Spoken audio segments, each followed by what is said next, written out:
So this is my cookbook narrative. In 2018, I went on a camping trip in Temecula with my family for a Memorial Weekend. We stayed for about 4 days at the campsite. On Friday, when we arrived, the family was exhausted from sitting in the car for 2 hours. As soon as I opened up the car door, a rush of heat bursted into the car. I had to help the family unpack and set up. The scorching sun was burning down our bodies the whole day. The next day was going to be a long day though. My family and I have a tradition where we cook and we have a big feast. This year I was staying with my uncle and my aunt. They wanted me to come with them because I haven't gone camping in a while.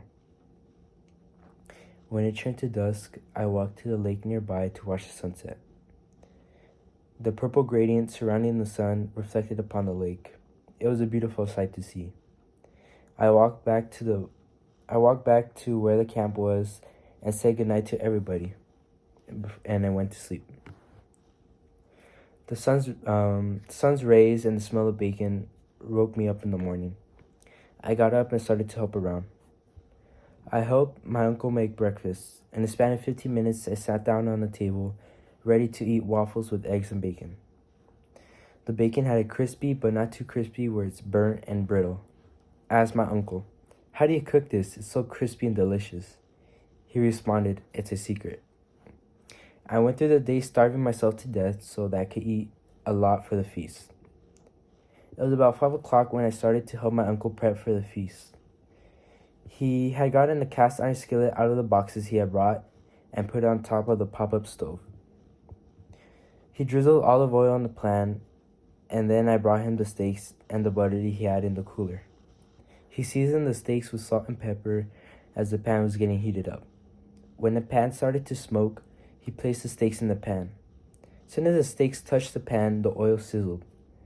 He then told me to bring the butter, garlic, and thyme. He brought down the flames of the stove and then put in the garlic. He let the garlic roast for a bit, but the smell of the garlic made me want to savor the steak when he was done cooking. After he toasted the garlic, he tossed about a quarter of a stick of butter and thyme. The butter started to bubble up like soap. My uncle said, "When you put the butter in, make sure you don't burn the butter." He then got a spoon and started to baste the steaks with butter with the motion as he was beating an egg. He then turned off the stove and placed the steaks on a rack to rest. The smell of the area was filled up with the aromas of butter and thyme. My uncle then sliced the steaks into strips. The inside had a pink color with a gray rim around it. He then let me try a piece. I chewed on the piece and the flavors of the steak were melting on my tongue. I wanted another piece, but I had to wait later until the feast had started. That weekend was the last time I saw my uncle though.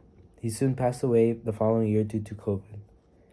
I wanted to continue his steak recipe and experimented with different ingredients, but my uncle's recipe was the most delicious.